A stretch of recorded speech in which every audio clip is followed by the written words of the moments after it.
3, 4, 5, 6, 7 barracks. Factor in the fact that 5 of them have tech labs, and you're really looking at a total of 12 barracks that are out. The ability to produce 12 Marines at once. Gonna do some more drop play. Picked it up there.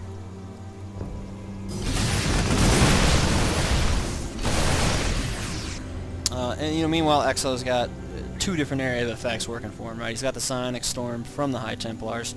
He's got the Lance from the Colossus.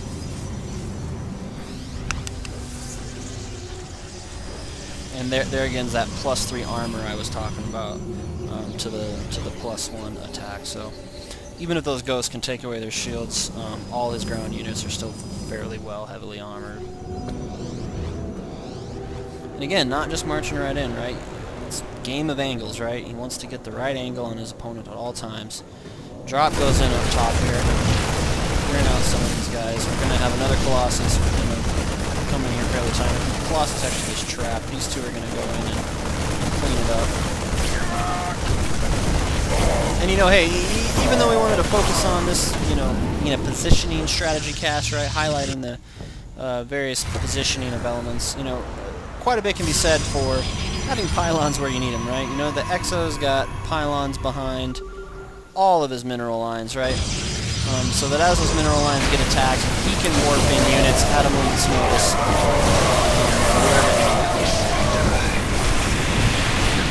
Colossus doing quite a bit of damage there. Unfortunately, he's got some Vikings now taking that down. Doesn't have any real AA other than the Psionic Storm from the High Templars, so there he just joined 2 of them for some Archons to knock that out, so and this one trapped Colossus is able to clean that up. He's going to have to kill his forge in order to get out of there.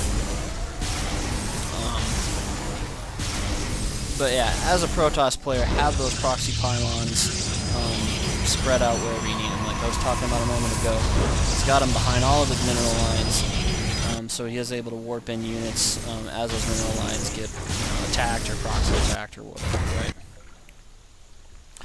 So you notice the Terran players throwing some Vikings his way to clean up those Colossus. So he did merge a couple High Templars for some Archons there to have that against that. Six Knight getting his 4th expansion, and Exo's got his 4th one already, and cleaning up these gold rocks with an eventual 5th, right? But here we have a pretty strong grouping coming out from the Protoss player. Sticking with Zealots was a smart play against a fireball from a Terran player. Especially with Charge, with the new patch, Zealots can get in there, they make sure they get at least 1 hit off before they can be destroyed.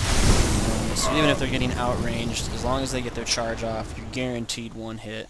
Makes them quite a bit stronger.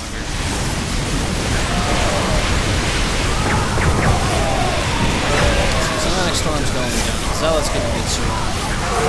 Colossus kept in a smart position. Some Archons were being after they dropped their Psionic Storm, they just had enough energy to merge in permanents. Warping in more units all the time. Incredibly good proxy pylon play. And this is going to about do it, I think, for this match, if I'm researching correctly, right? So, just to recap, even though I probably said it a dozen times already, this whole strategy cast is all about positioning, right? You saw it in that early push-in by Snickstipe, where Exo flanks from the north and south, and you saw it in his play after that, right?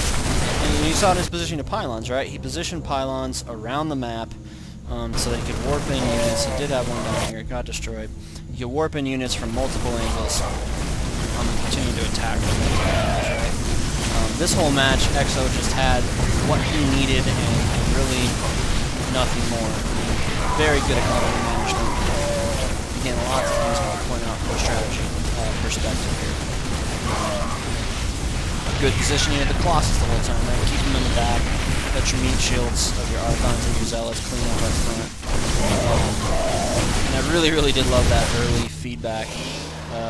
When he was up on the cliff here and that first ghost came in, boom, picked him out of the crowd and took away all his energy so that he was not right? So yeah, positioning matters, particularly not only in attacking but also in defense. So think about that, right? If you see your enemy coming in, position your units in the best possible spot to deal with that, right? Especially when you have units like Zealots or Zerglings that are trying to get a good surround on. So that's it for this video. Check out sc2strat.net for the SC2 replay file, which is jam-packed with some other good games since this was an observer replay. And we got a bunch of guides up on the site for free. So thanks for watching, guys, and good luck out there.